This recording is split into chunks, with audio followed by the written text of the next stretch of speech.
মুসলমানকে মুসলমান দিয়ে খুন করছেন না? বলুন না দিদিমণি।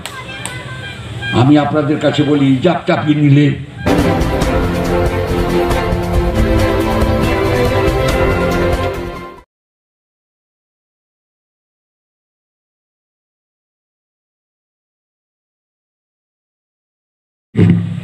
এরা হিসাব করে অনেক নাম্বার দিয়েছে আমাকে। আমার গোটা খাতা তো রামায়ণ বুক তৈরি আছে।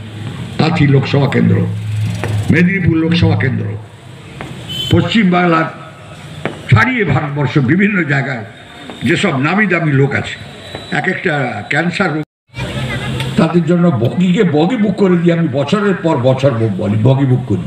ওদের সঙ্গে আমার আত্মিক সম্পর্ক, এত ভালো সম্পর্ক আপনি কল্পনা করতে পারবেন। তা সেই সব বাড়িতে যান না, গিয়ে মোদির বিরুদ্ধে বলুন না, বলুন যে ভারতীয় জনতা পার্টি এইসা কিয়া ওসা কিয়া, তোমরা ভোট ভর দো। দিদিমণি হিজাবটা চাপিয়ে নিয়ে হিজাবটা চাপিয়ে দিয়ে মুসলমান খুন করেন, মুসলমানকে মুসলমান দিয়ে খুন করছেন না? বলুন না দিদিমণি। আমি আপনাদের কাছে বলি, হিজাব চাপিয়ে নিলে